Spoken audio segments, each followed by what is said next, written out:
Aries season begins on Sunday, March 20th, and it lasts until Saturday, April 19th. Not only it's the start of Aries season, but it's also the beginning of spring in the Northern Hemisphere, which I am extremely excited about. So let's talk about Aries season and break it down for each rising sign.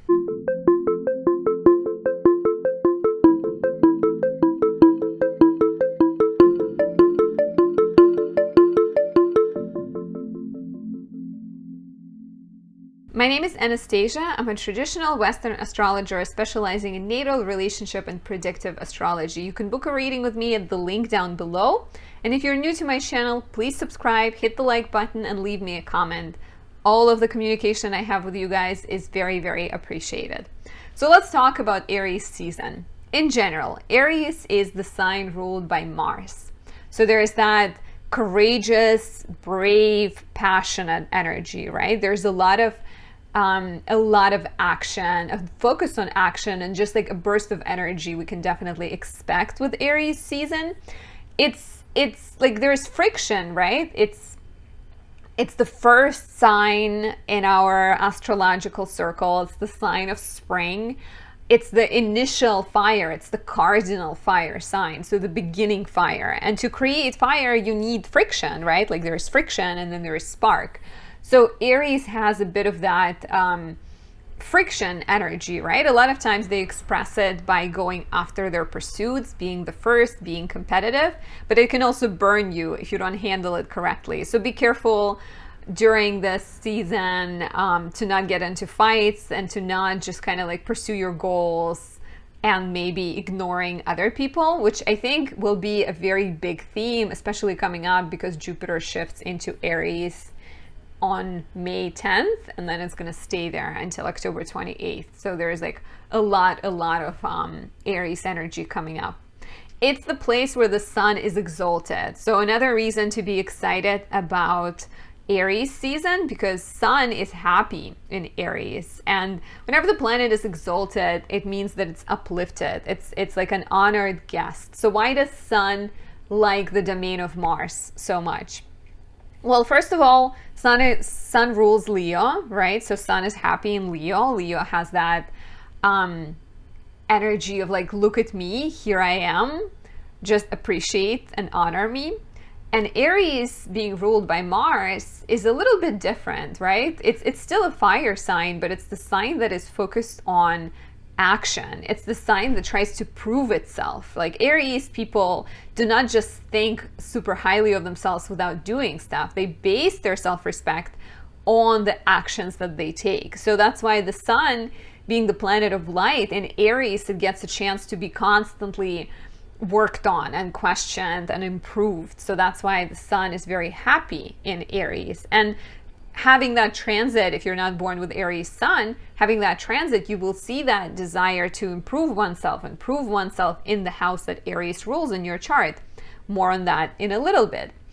And it's also the first sign of spring, right? Like it's the sign that begins with the spring equinox. And spring equinox is the time when the sun crosses the equator line, heading north.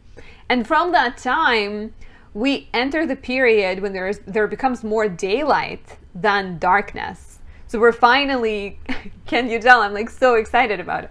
We're finally going into the part of the year when there's going to be longer days and shorter nights. And so Aries has that energy too, right? Like it's the first sign. It's like there's more light, there's more things to do. So there's definitely a lot of excitement. And I also even like looking at the symbol of Aries, right? Like it's the ram, or we have that kind of symbol of a V, or you can also look at it as like stylized fallopian tubes. So there's that energy of like coming into the world, individual emerging out of the womb and being ready to take it on.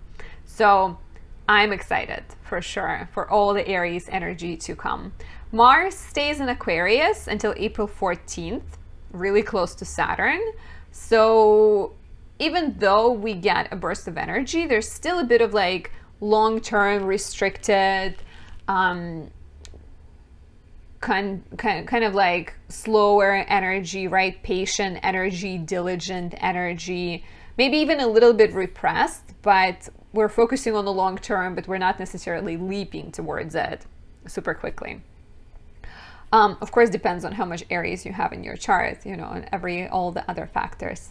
And then Mars shifts into Pisces on the 14th.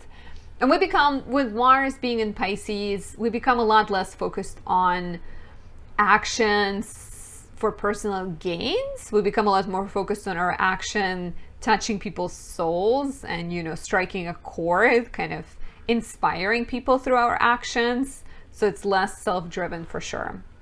So what can you expect? You can definitely expect an increase in energy, more daylight, more time to attack things, more excitement. There is enthusiasm connected to starting new things. We want new beginnings. We desire exciting possibilities. And there is always that thing with Aries, right? Like you're better at starting things than finishing them. So you want to be aware of that. But it's a great time. It's definitely a lovely time to initiate new things, especially in April 12th, when Jupiter conjoins Neptune. There's like positive energy towards expanding your world somehow. You tend to be more impulsive and also impatient. So make sure you're not, you know, rubbing people off the wrong way, or you're not like getting impatient with people for doing their thing. More direct communication, and watch out, as I mentioned before, watch out for being harsh and selfish and kind of, you know, too focused on personal gains, especially earlier in the cycle. So dates that are important to note: March 22nd, Mars is squaring Uranus. You really want to be very careful to avoid rushing, to avoid fighting with people, to avoid driving too fast, because Mars might overdo it with pressing the gas pedal, and then Uranus brings like breakdowns. So definitely do not overdo things. And it could be a great time for breakthroughs, right? There is a possibility of like creative breakthroughs, innovation, and new beginnings. March 27th, Mercury enters Aries. We're adding more energy, more fire, more quickness to our communication. On April 1st, we have a new moon in Aries that conjoins Mercury and Chiron. Of course, I'm going to talk about it as we approach that time. But Mercury, to me, promises intellectual new beginnings. And Chiron being in there, Chiron sometimes creates that sense of like insecurity. And in Aries, there might be insecurity connected to one's purpose or one's role and mission. So you really get a chance with this new moon to look at your role in the world and your role in your personal story, and embrace that position of a hero, independent, pioneering, courageous hero. April 2nd is lovely. We get Mercury Cazimi, Sun and Mercury conjunction. Insights, quick thinking, curiosity, new beginnings, lovely for setting intentions that deal with writing, public speaking, technology, travel. April 4th can be a bit complicated because Mars conjoins Saturn.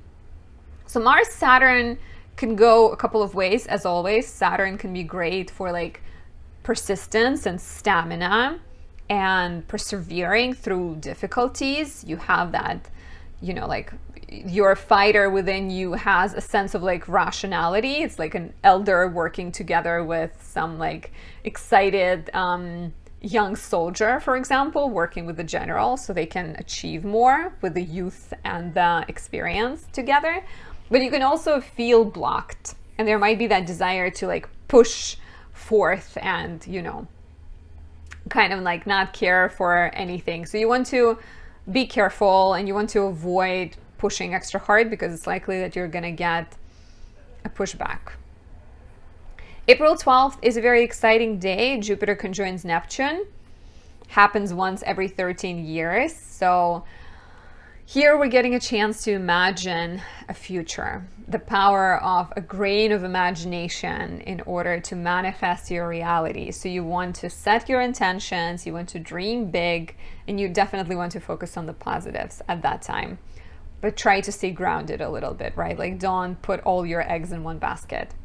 Because it's actually, you're likely not gonna do that, because Sun also sextiles Saturn the same day. And Sun-Saturn is quite helpful for staying focused. And maybe also think about your role in the collective and how your personal goals and how your manifestation can better the world.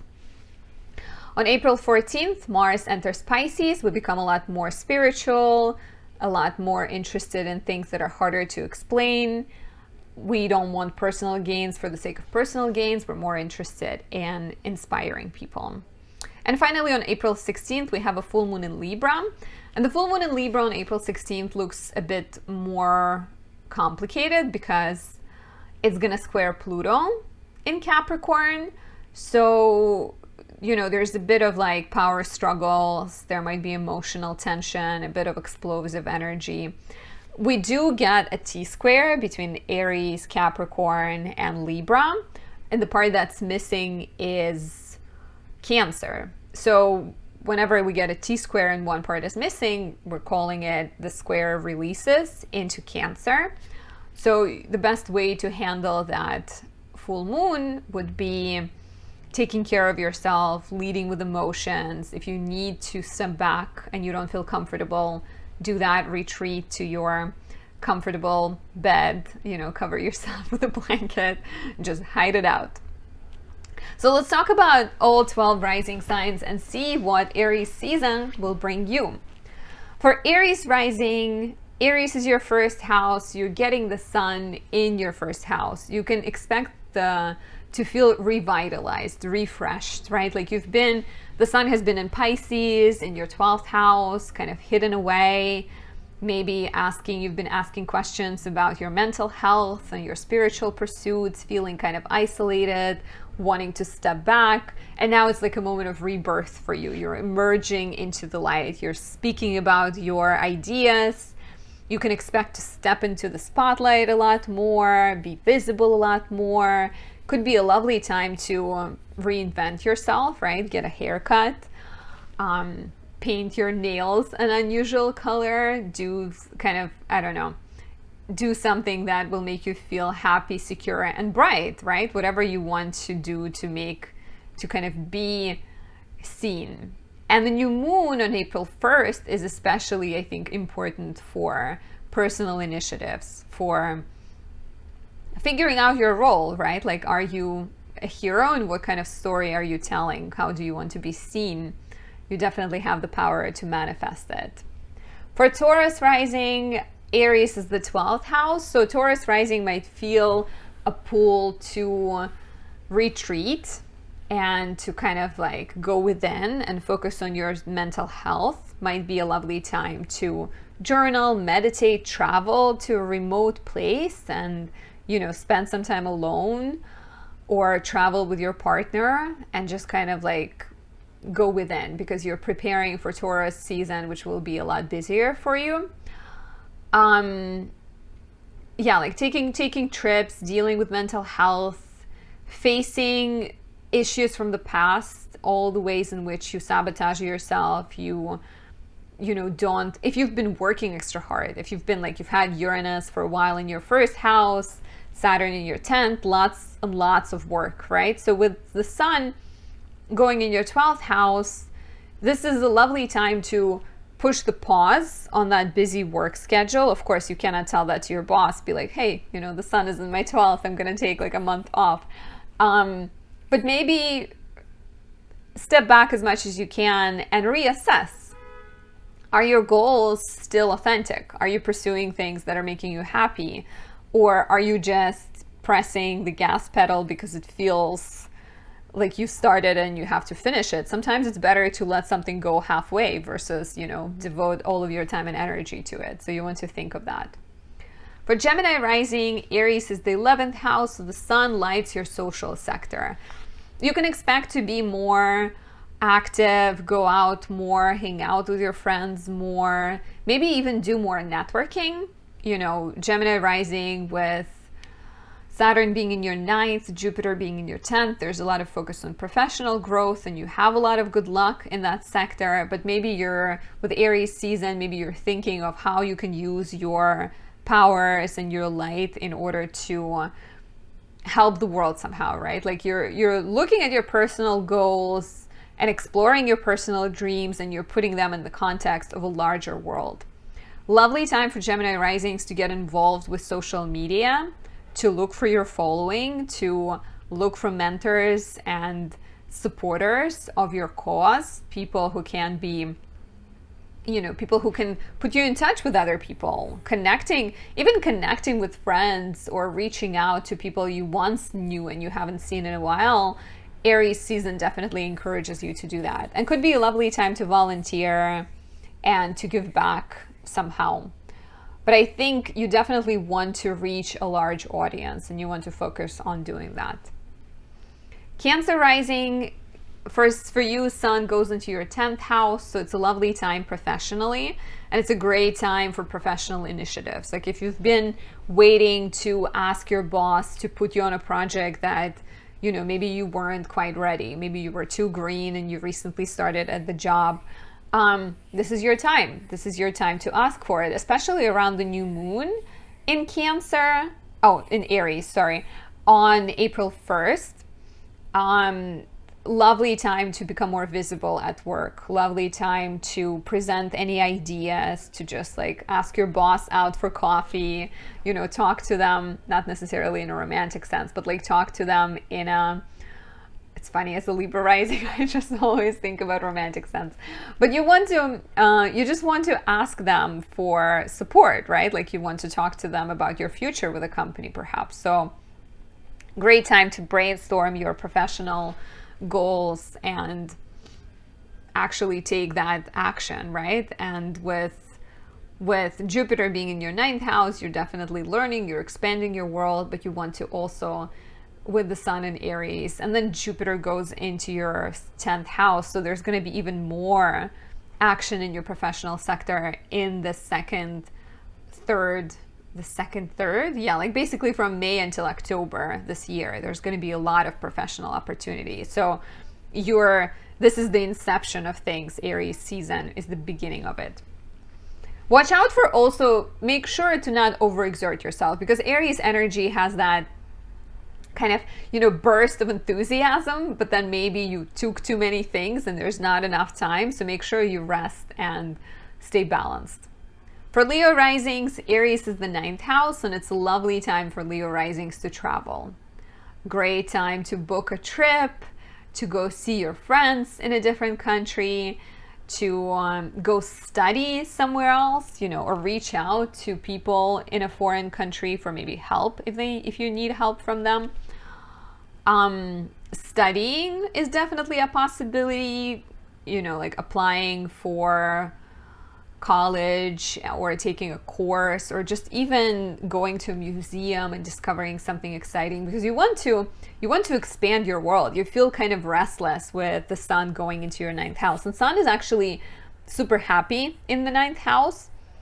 So because the Sun gets to explore a lot of different things and learn a lot of different things, so you want to make sure you're booking exciting possibilities. It doesn't have to be travel, because we're still in the COVID world, but you want to find ways to kind of like stretch your imagination and your fantasy and your life, open the doors to new things. Learn a foreign language, right? Like learn a foreign language, read a book about art, cinema nouveau, something unusual that you wouldn't normally read.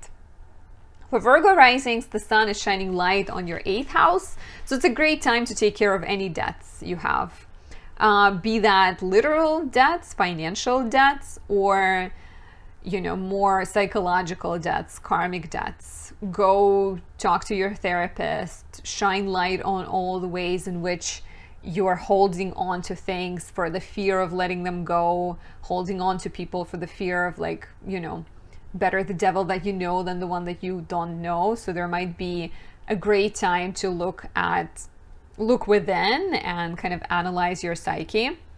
Reach for help for sure, because 8th house is other people's resources. So when the Sun is in your 8th house, you have more power to reach compromise, find answers when you're working with other people, be that a therapist or be that a business partner. So another possibilities with the sun being in your 8th house is collaborating with someone, putting resources with someone else, investing into a project with someone. And yeah, like definitely great for working together. And it's also lovely for learning more about mysteries of the world, tarot, astrology, psychology, maybe taking a class in psychology. Your partner may get a chance, like your partner's finances may be important somehow, whether that your business partner or your marriage partner, maybe, you know, they're getting a new job or they're getting a pay raise or they're getting a bonus of some sort. So there's definitely a possibility of your finances transforming because of that. For Libra risings, Aries is your 7th house, so expect to feel more excited about dating. And what's interesting is early in Aries season, or actually most of Aries season until April 14th, Mars is in your 5th house. So I wonder if there's some changes in your partnerships connected to creativity or connected to children, right? Like maybe with Mars being the 5th house, you are talking about having kids or you're planning to have a child, and that kind of affects your relationship sector, where you maybe like you start to plan your sex life somehow more in order to like get pregnant. So the sun is shining light on your 7th house, but Mars is in the 5th house of children. So changes to relationships can definitely be connected to children and romance and creativity. But it's a lovely time to look for collaborators. It's a lovely time to start new initiatives that put you in front of other people. Take a leap of faith, you know, when it comes to starting a business, starting even teaching, because 5th house sometimes deals with like teaching as well.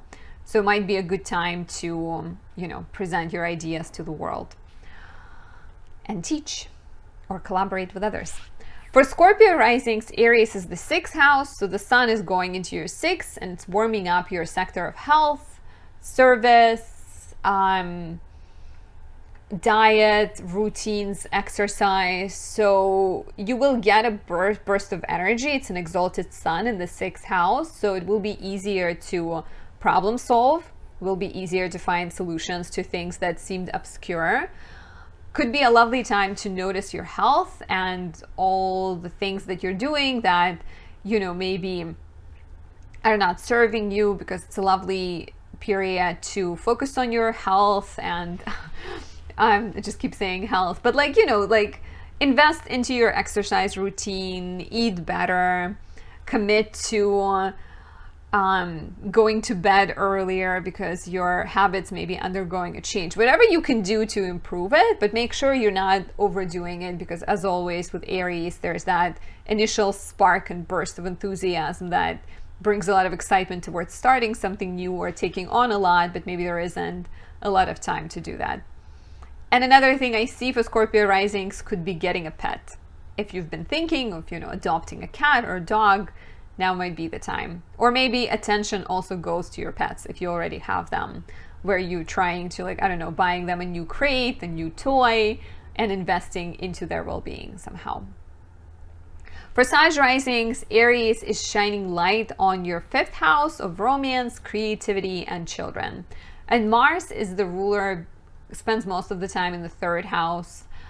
I wonder if you're taking a trip with your partner, if you're learning some kind of new skill together, right? Maybe you're taking a cooking class together. Maybe simply you're going on more dates, because exalted sun in the 5th house will encourage you to find more joy in life. And the joy can be found by either spending more time with kids or planning fun, exciting adventures together with your partner, or even putting yourself back out there and going on a date, for example. There might be a creative renewal and feeling invigorated to start something new. Lovely time for sure to like add fun and get in touch with your inner child. If you felt like life has been mostly work, or, you know, like a lot of action in the home, moving, dealing with sibling drama, just look at what you like to do as a kid, what made you happy as a kid, And that's why spending time with children could be useful, because you can put yourself in that mindset of not caring about what other people think and just doing things that make you happy. For Cap risings, 4th house, the sector of home and family gets highlighted. You get a new moon there on April 1st. So there's definitely new beginnings in the home. And they can range from a lot of different things, right? Like they can be connected to upgrading your home, like investing some money into decor, or painting a wall a different color, or moving, selling, buying a piece of land, starting to work from home is a possibility. You can expect to spend more time in the home and also spend more time to connecting with family. And, you know, if you don't live close to your family, maybe it's your chosen family. Maybe you're just inviting more friends over, having more get-togethers, and entertaining more guests. 4th house also deals with our sense of comfort and our sense of security. So it's not just always your literal home and family. A lot of times it's also inner sense of security.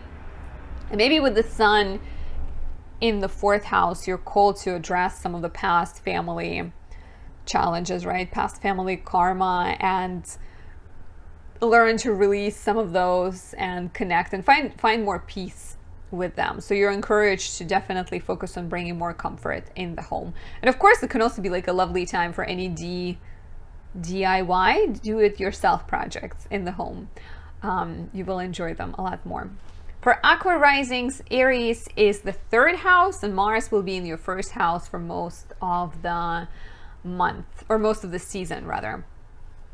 So having the sun in the 3rd house will give you a boost of energy to socialize, to go out, to meet your neighbors, to maybe meet people through yoga classes, and, you know, just kind of like see what's around you, go exploring. Lovely time. Like if you recently moved, or even if you've lived in your house for a while, what are the parts of the neighborhood that you've never been to? You will definitely enjoy going out there and connecting with other people. There might be more ideas, more chances to present your ideas, sell your ideas, put yourself in the spotlight somehow. Even time to learn new things, I think, is a possibility, because your mind is just running like very quickly, and either you would want to sell your idea and turn it into something, or you would want to learn more and stimulate your mind this way.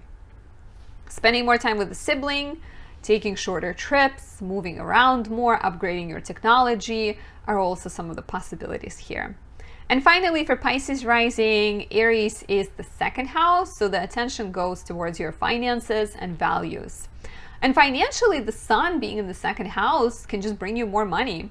If you've been needing money, if you've been struggling financially, the sun going in the 2nd house will be like, you know, here's the light, shining light on the ways in which you can make money.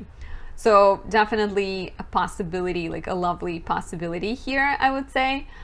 And then other things, because 2nd house also deals with values and with whatever matters to you, you can maybe feel a boost in self-respect and in confidence, because sun being in the 2nd house, I think, will just encourage you to value yourself more and to see more, to like, you will start things, right? Like sun in the 2nd, finances, maybe you start things and you start to make more money, and that results in increased confidence and